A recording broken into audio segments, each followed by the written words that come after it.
भजन में आनंद आया, एक बार ताली बजा दो मेरे लिए नहीं, जिसने इस भजन को लिखा है मेरे पिताश्री बहुत अच्छी है।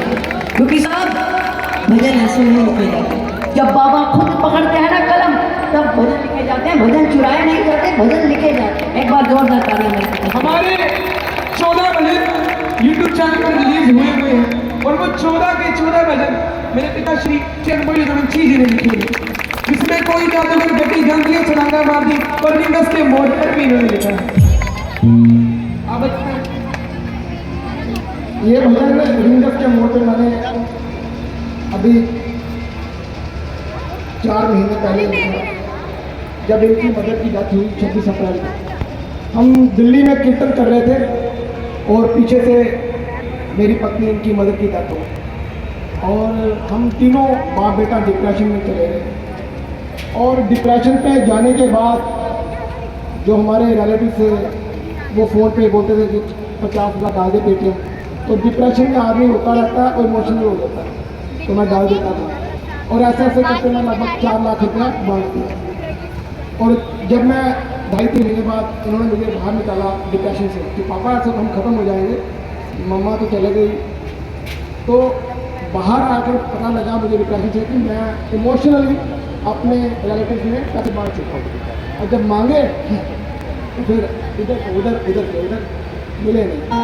फिर मैंने ये भजन लिखा कि यही इस जीवन का बाबा शाम का उन लोगों का जिनको मुझसे काम उन्हीं लोगों को है जिससे मुझे मतलब है, और बाबा को मुझसे कोई मतलब नहीं है, उसको मेरे भाषण तो क्या है लोगों में सब ऐसे मतलब है। तो उसी भाव को मैंने लिखा।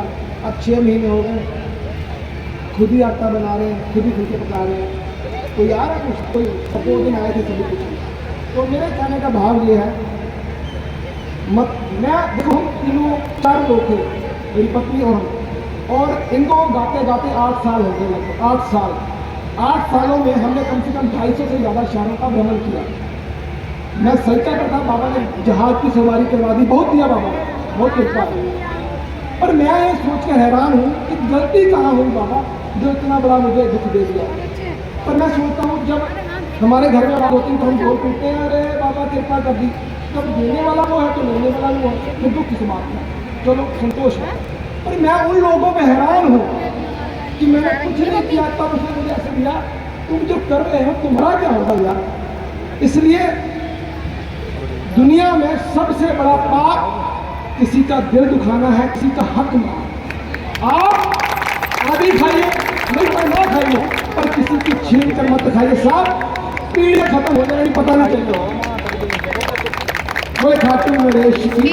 एक बार जोरदार ताली मेरे पिताश्री के लिए, क्योंकि इस वक्त हमारी माता इस दुनिया में नहीं है, स्वर्ग में आज का कीर्तन देख रही है। इसीलिए अब दुनिया में मेरी पिताश्री ही मेरी माँ और मेरे पिताश्री ही मेरे बाप। एक बार जोरदार ताली, क्योंकि देखिए इनने बहुत मेहनत कराई। कोई गुरु से पहले मैं अपने माता पिता को गुरु मानता, क्योंकि मैं नहीं मानता कि कोई माँ बाप अपने बच्चे को इतना आगे करेगा गाने की लाइन में। हर कोई माँ बाप नहीं कहता, और स्पेशली मेरी माँ मुझे स्टेज पर खड़ा होकर कहती थी कि तू सनातन की बात कर। कोई सनातन की बात नहीं करता, कोई 4 साल का बच्चा 5 साल का बच्चा है स्टेज पर सनातन की बात नहीं करेगा साहब, किसी को गोली नहीं खिलानी। मेरी माँ ने मुझे सिखाया कि सनातन की बात करनी है सनातन को आगे लेके जाना। एक बार जोरदार तालियां मेरी स्वर्गवासी होकर। ये तो आजकल के कलाकार आ गए, स्पॉट मिलने लगी तो ज्यादा हिंदू हिंदू करने लग पड़े। हम तो 4 साल की आयु से, जब मैं 7 साल का था, भाई मेरा 4 साल का था, आप हमारे YouTube पर चले जाना, सबसे नीचे चले जाना, ओल्डेस्ट सेक्शन में चले जाना, आपको वहां पर भी हम भजन गाते नजर आएंगे, वो भी हिंदू धर्म के ऊपर। हम तब से सेवा कर रहे हैं और बाबा ने यही सेवा देकर पूरी दुनिया में नाम बनाया। बोले हारे के सहारे की जय हो। बस मैं यही कहूंगा, साहब जिसके पास माता पिता है ना, कदर कर लो, पैर धोकर पी लो, क्योंकि जिस दिन माँ बाप नहीं रहेंगे ना, उस दिन पछतावा होगा कि तुमने कितनी बड़ी गलती की। जब तक आपके माँ बाप आपके सामने हैं, उनकी रज का सेवा करो जितनी हो। बड़ी खाटू नरेश की